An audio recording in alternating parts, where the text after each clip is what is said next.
So now another couple of questions before I start the presentation. First question, can the share of Indian company be listed overseas? Answer is no, technically not. So we'll see how this mechanism works. And the second question, do we know name of any Indian company which is listed overseas? Can anyone name the company? No. So just TCS, Infosys. Yes, yeah. Aditya Birla, yeah. Yeah, there are a number of companies. This will be through, see, the listing overseas will be through a depository. It's a depository receipt mechanism. So if we are going to USA market, it will call ADR, American Depository Receipt, and other jurisdiction is called Global Depository Receipt. So for the purpose of discussion, we'll use the term GDR. Okay. So now the first thing first, like these are some of the companies which are listed overseas. There are a number of companies, Infosys, even SDFC Bank, we might not be aware of, but yes, ICICI, Wipro, Make My Trip, and a number of other companies. Okay, so I'll be covering these four things mainly in this presentation: introduction, legal framework, eligibility, and the pricing. How the pricing of GDR will be done. So what is a depository receipt? It is an instrument. See, the shares of the Indian company are not listed. So what happens? The Indian company which is going for GDR issue, first they will allot shares in the name of a foreign depository bank. And the foreign depository bank, they will issue depository receipt against those shares, which will be listed on the stock exchange. So which will be issued to the foreign investor, and they'll be listed and traded on the foreign stock exchange.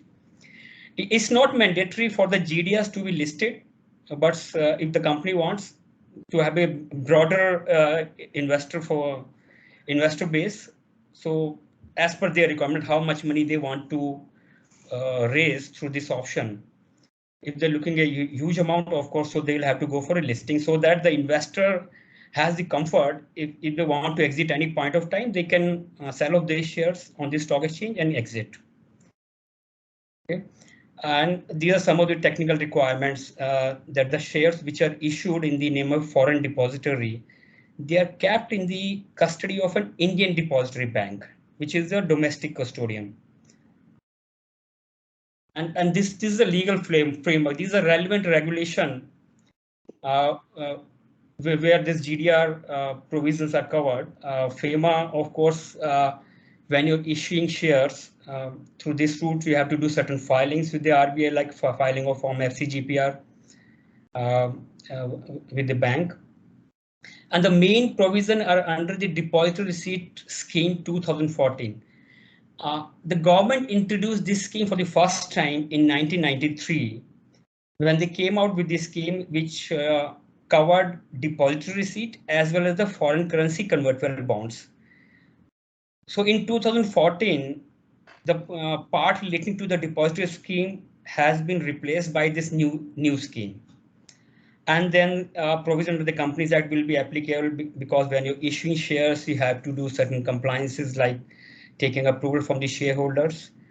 And if you are going to list, if you're a listed company in India, then you have to take in principle approval from the SEBI also when you're issuing those shares through GDR route. Okay, so now see which companies can do this. It can be listed, unlisted, private or public, or even the shareholder of the company.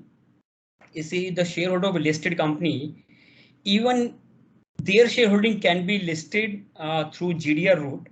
In that case, it will be the shareholder who will be getting the money from that issue, not the company. So that option is also there. Indian resident, they are not allowed to subscribe to GDR without specific permission. Generally, they will not be given this permission. And there are certain sectoral caps provided under the FDI policy. So when you're issuing shares through GDRs, it is treated as a foreign investment. So you had to comply with that sectoral cap also for that particular industry.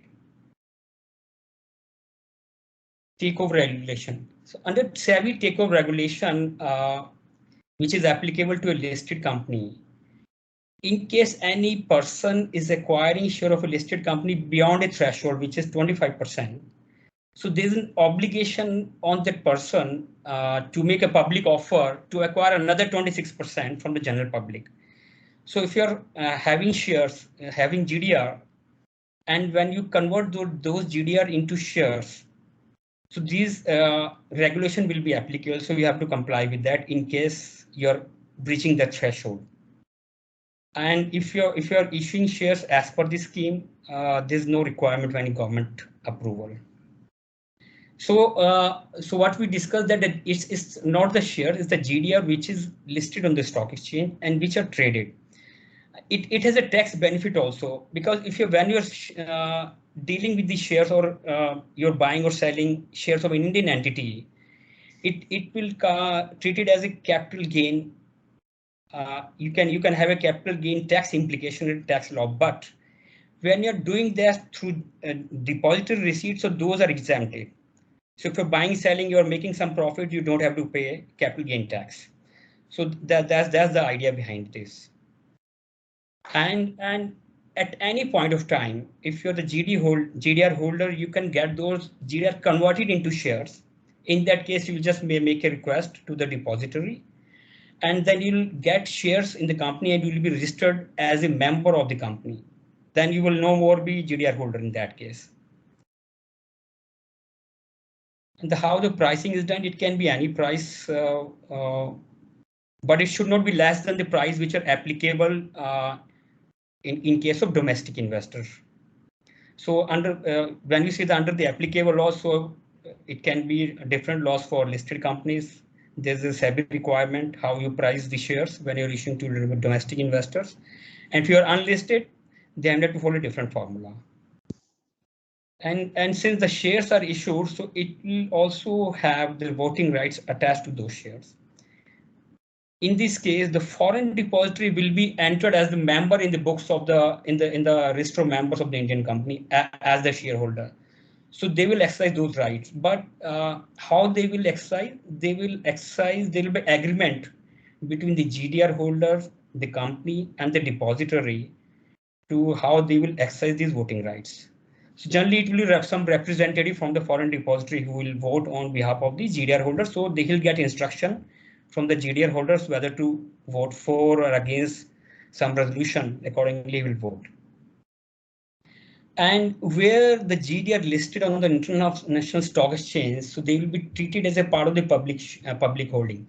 So in case of Indian listed companies, there is a requirement that at any point of time you have to maintain a minimum public holding of 25%. So if shares, if GDS are not listed on the stock exchange, in that case, those shares, those underlying shares will not be included in the total capital of the company as well as the public holding of the company for the purpose of calculation of public holding. And now where you can list GDR. So these are the permissible jurisdiction. There's no restriction earlier prior to 2014 under the old scheme. But now they have just given 8 jurisdiction where these shares GDR can be listed. USA, there are 2 stock exchanges. One is the NASDAQ. NASDAQ initially it has a name, National Association of Security Dealer Automated Quotation. So now it's a shorter form, NASDAQ, and Infosys is the first company to be listed on NASDAQ. That was around 2000. And now anyone know the latest addition to this? Any listed is the Renew Power. Recently got listed on NASDAQ. And then the New York Stock Exchange, then Japan, South Korea, UK, France, Germany, Canada. And now the last one, this is important, International Financial Services Center in India. Does anybody know that where is this located in India? It's the GIFT City, Gujarat, where International Financial Service Center, the first notified center, is there. The entities which are set up in the center, they are given offshore status. So there is no stamp duty, no GST applicable, tax holidays for 10 years. And there's an international stock exchange